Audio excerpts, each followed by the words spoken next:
जब पुलिस बल नहीं रहेगा, अफसर नहीं रहेंगे तो एफआईआर कैसे लिख जाएगा?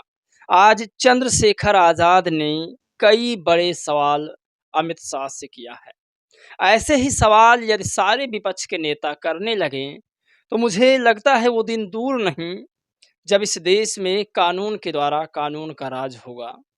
चंद्रशेखर आज़ाद ने आज जो मुद्दा उठाया है, उस मुद्दे का मैं तारीफ़ करता हूँ। और दूसरी खबर चंद्रशेखर आज़ाद ने लिखा कि राकेश टिकैत पर जो आज अमानवीय घटना घटी है, उसकी वो घोर निंदा करते हैं। चंद्रशेखर आज़ाद अपने एक्स पर बड़ी खबर पोस्ट करते हैं और जातीय जनगणना को लेकर के चंद्रशेखर आज़ाद का क्या बयान है। उन्होंने आज से कई दिन पहले इस मामले को संसद में भी उठाया था। आज भले ही तमाम पार्टियों के लिए जातीय जनगणना एक राजनीति एजेंडा हो, लेकिन चंद्रशेखर आज़ाद जातीय जातीय जनगणना राजनीतिक एजेंडा को नहीं, बल्कि एक काम को मान करके कर रहे हैं।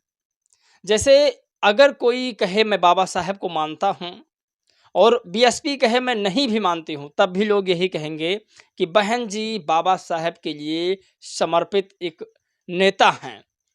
तो ठीक वैसे ही बहुजन समाज में चंद्रशेखर आज़ाद हों या मायावती जी हों, इन दोनों नेताओं ने सिर्फ राजनीति करने के लिए बाबा साहब को आगे नहीं किया है, बल्कि बाबा साहब की विचारधारा वाकई में धरातल पर पहुंच जाए, इसके लिए मेहनत किया है।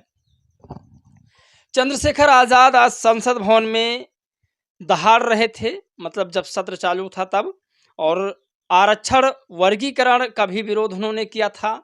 जो लोग आज जातीय जनगणना की मांग कर रहे थे, वो लोग क्यों नहीं आरक्षण वर्गीकरण पर बोले थे? सबसे बड़ा चीज़ यही है कि बाबा साहब के बताए हुए रास्ते पर नहीं, ये लोग बाबा साहब के नाम पर राजनीति करते हैं। इनसे सावधान रहने की ज़रूरत है। चंद्रशेखर आज़ाद के कई बड़े सवाल हैं केंद्र सरकार से, केंद्रीय मंत्री से और अमित शाह गृह मंत्री से। राकेश टिकैत को लेकर के और रामपुर में बारातियों के साथ जो अमानवीय घटना घटी है, उसको लेकर के बड़ी खबर चंद्रशेखर आज़ाद ने पोस्ट की है। चलिए खबर शुरू करते हैं। दोस्तों नमस्कार, मेरा नाम पराग है और आप सभी का मैं बहुत-बहुत स्वागत करता हूं। आज सबसे बड़ी खबर है जिस पर बातचीत करते हैं। चंद्रशेखर आज़ाद ने 3 खबर पोस्ट की है। पहली खबर में उन्होंने लिखा कि उत्तर प्रदेश के जिला रामपुर के शाहबाद थाना क्षेत्र के गांव रुस्तमपुर में दलित समाज की एक बारात में डीजे पर बज रहे भारतीय संविधान के निर्माता, आधुनिक भारत के शिल्पकार, शोषित वंचितों और महिलाओं के मुक्तिदाता, ज्ञान के प्रतीक, विश्व रत्न बाबा साहेब डॉक्टर भीमराव अंबेडकर जी के गाने को जातिवादी मानसिकता ग्रस्त गुंडों द्वारा बंद कराने की कोशिश की गई।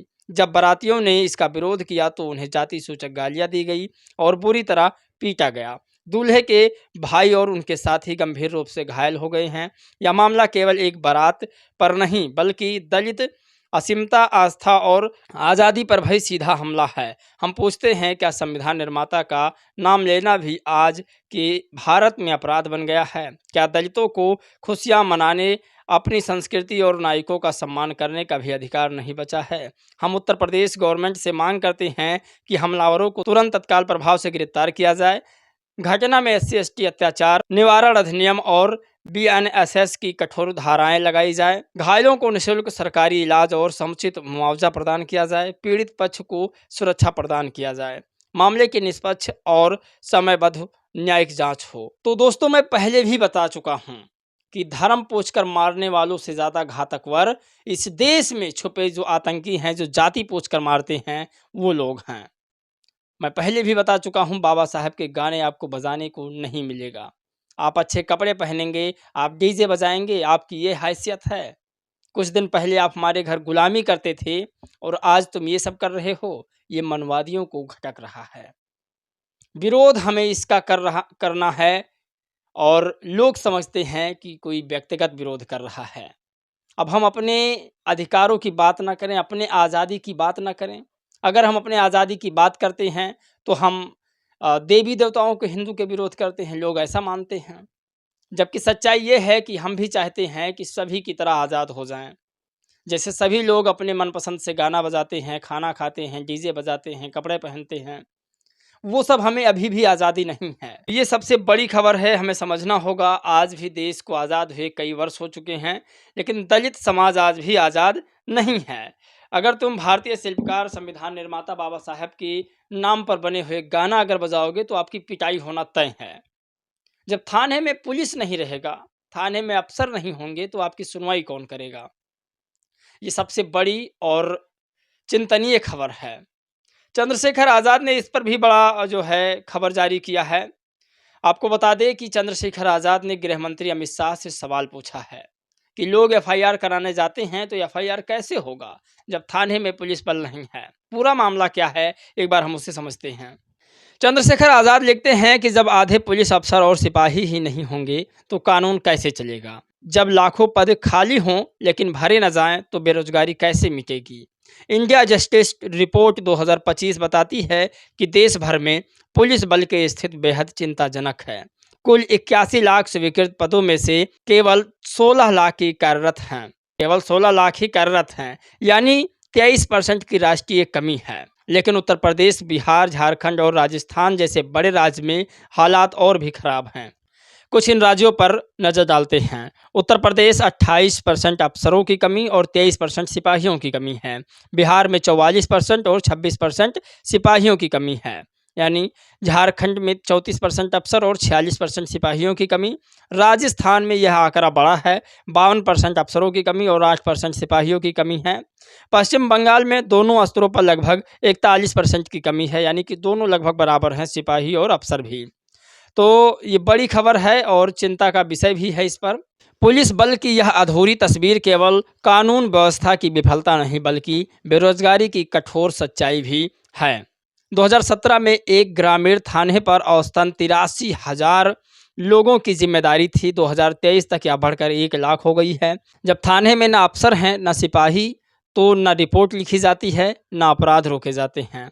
और दूसरी ओर लाखों नौजवान भर्ती का इंतजार कर रहे हैं। युवाओं के भविष्य के साथ खिलवाड़ है और जनता की सुरक्षा से विश्वासघात है। मैं गृह मंत्री अमित शाह जी और राज्य सरकारों से कहना चाहूँगा, यह केवल विफल कानून व्यवस्था नहीं, सुनियोजित बेरोजगारी, भर्तियां रोकी जा रही है, परीक्षा लटकाई जा रही है और सरकार सवाल से भाग रही है। तो ये चंद्रशेखर आज़ाद की गृह मंत्री अमित शाह से बड़ी मांग है और वाकई में जब इस पर आप विचार करेंगे, सोचेंगे, अध्ययन करेंगे, तो आपको निकलेगा ये कि इसमें कई सरकार की विफलतियां हैं। पहले तो आप कानून के द्वारा कानून का राज स्थापित नहीं कर पा रहे हैं। दूसरा, आप बेरोजगारी को दूर नहीं कर पा रहे हैं। तीसरा, आप अगर वैकेंसी नहीं थानों में रखेंगे, डालेंगे, पुलिस और अफसरों की वैकेंसी नहीं भरेंगे, तो जो गांव के लोग हैं उनको इंसाफ कैसे मिलेगा? यानी इंसाफ के साथ भी विश्वासघात हो रहा है। चंद्रशेखर आज़ाद चौथी बड़ी खबर चंद्रशेखर आज़ाद तीसरी बड़ी खबर लिखते हैं राकेश टिकैत को लेकर के। इन्होंने लिखा कि मुजफ्फरनगर में किसान नेता राकेश टिकैत जी के साथ जो व्यवहार हुआ, पगड़ी उतारना, सिर पर लाठ मारना, यह न केवल एक किसान नेता का अपमान है बल्कि हमारे लोकतांत्रिक मूल्यों और किसान आंदोलनों के सम्मान पर भी हमला है। टिकैत जी के किसी बयान को लेकर असहमति हो सकती है, लेकिन उसका जवाब हिंसा नहीं हो सकता। पगड़ी किसी की पहचान और गरिमा का प्रतीक होती है। इस तरह की घटनाएं न केवल समाज में नफरत फैलाती है बल्कि लोकतंत्र संवाद की जगह टकराव को बढ़ावा देती है। हम इस कृत्य की निंदा करते हैं और अपील करते हैं कि असहमतियों को लोकतांत्रिक मर्यादा और तौर तरीके से ही जताया जाए। पुलिस द्वारा टिकैत जी को सुरक्षित निकालना सराहनीय है, लेकिन सवाल है कि ऐसे नौबत आई क्यों? तो ये चंद्रशेखर आज़ाद की बड़ी खबर है। जातीय जनगणना पर एक बार फिर से नज़र डालते हैं। चंद्रशेखर आज़ाद ने जातीय जनगणना पर क्या कहा? जातिगत जनगणना एससी एसटी ओबीसी यानी बहुजन वर्ग बहुजन समाज के लिए जीवन मरण का प्रश्न है।